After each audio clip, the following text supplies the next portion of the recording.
ब्रेकनंतर तुमचं स्वागत. आपण चर्चा करतो प्रमोद महाजन यांच्याबद्दल आणि भारतीय जनता पक्षाला त्यांचा विसर पडलाय का हा माझा प्रश्न आहे.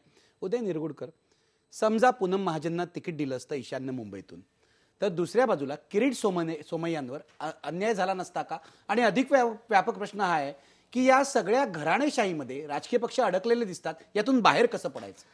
मला या व्यापक प्रश्नावर जास्त फोकस करावं असं वाटतं. एक नेहमी असं म्हटलं जातं की why ideology should precede a biology. आणि भारतीय राजकारणामध्ये आपल्याला असं अनेकदा दिसतं की where biology has preceded over the ideology. आपण एक लक्षात घेतलं पाहिजे की एखाद्या व्यक्तीच्या मागे जाणं हे फार सोपं असतं, परंतु एखाद्या आयडियोलॉजीच्या मागे राहणं, वर्षानुवर्ष उभं राहणं हे फार कठीण असतं. त्यामुळे अशा मार्गानं पक्ष उभं करणं ही एक दीर्घकालीन चालणारी प्रक्रिया आहे आणि ती कदाचित करण्या एवढी क्षमता, तेवढा दूरदृष्टीपणा, तेवढा धोरणीपणा जो काही काळापूर्वी वसंतराव भागवतांनी दाखवला होता, थोड्या प्रमाणामध्ये तो महाजनांनी दाखवला होता. त्यांनी अनेक नवीन चेहरे मुंडे महाजनांनी भाजपमध्ये आणलेले होते. तेवढा दाखवायची तयारी कदाचित आता राजकीय पक्षांकडे नसावी, सर्वच राजकीय पक्षांकडे. ते एका पक्षाला तेवढा वेळ नाहीये, तेवढे थांबायची तयारी नाही, तेवढे रिसोर्सेस नसतात लोकांकडे. त्यामुळे मला असं वाटतं की हा प्रश्न पुन्हा पुन्हा वारंवार असा अन्यायाचा प्रश्न ऐरणीवर येतोय. मी जातोय मधु देवळेकर यांच्याकडे. मधुजी, मला सांगा, काय करायला पाहिजे राजकीय पक्षांनी अशा प्रकारची घराणेशाही टाळण्यासाठी? त्याच्यासाठी आजची जी निवडणूक पद्धत आहे त्याच्यामध्ये परिवर्तन करण्याची आवश्यकता आहे. परंतु त्या मुद्द्याची चर्चा करण्याच्या अगोदर एक जो गैरसमज देशामध्ये निर्माण झालेला आहे, निगुडकर आणि प्रकाश आकोलकर सारख्या बुद्धिवादी माणसांनी तो पण मांडला की प्रमोद महाजनांनी दिल्लीमध्ये सत्ता खेचून आणली. हा एक गैरसमज आहे. महाराष्ट्रातील किती खासदार निवडून आले, परंतु देशातून सर्वात जास्त खासदार भारतीय जनता पक्षाचे निवडून आल्यामुळे भारतीय जनता पक्षाच्या हातात सत्ता आली. आणि अटल बिहारींचं नेतृत्व नसतं तर ती सत्ता आली असते का? प्रमोद महाजनांनी जरी कितीही कर्तृत्व दाखवलं असतं तरी जर अटल बिहारींचं नेतृत्व सर्वांना मान्य झालं नसतं तर ती सत्ता आली असती का? जरी खासदार कमी आलेले असले तरी तुम्ही लक्षात घ्या, सर्व पक्षांची एकत्रितपणे मोठ बांधण्याचं काम प्रमोद महाजनांनी केलं, हे आपल्याला नाकारता येणार नाही. आज ते नाहीत, त्याचे दुष्परिणाम काय आहेत हे आता तुम्ही वर्तमानपत्रातल्या सगळ्या बातम्यांवरनं आघाड्याचं जे युद्ध चाललंय त्याच्यावरून तुम्हाला कळत असेल.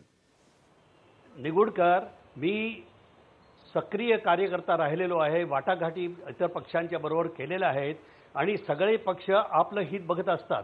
कोणी तुमच्याकडे आले आणि तुम्हाला सोडून पण गेले. प्रमोद महाजन असताना सुद्धा तुमच्या आघाडीतून लोक बाहेर पडले का? पण तरी सत्ता गेली नाही, तरी सत्ता टिकली, एवढं लक्षात ठेवा. नाही, ऐका, त्यामुळे दुसरे पक्ष राजकारणामध्ये एकच संबंध सोयरीक असते आणि ती म्हणजे स्वार्थ, सत्तेचा स्वार्थ. Politics is nothing beyond personal और पार्टी इंटरेस्ट. त्यामुळे मग सगळ्यांचे इंटरेस्ट जपत विन विन फॉर्म्युला तयार करण्याचं त्यांचं कौशल्य आपण अमान्य करणार का? नाही, विन विन फॉर्म्युला आता नंतरची जी गोष्ट घडली, आता सगळे अडवाणीच्या ह्याच्यातून निघून गेले एनडीए मधनं.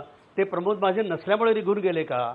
जयललिता गेली, ममता गेले, जॉर्ज फर्नांडिसची आता डोलायमान स्थिती आहे, अब्दुल्ला गेले. हे काय अडवाणींच्यामुळे गेले म्हणायचं का?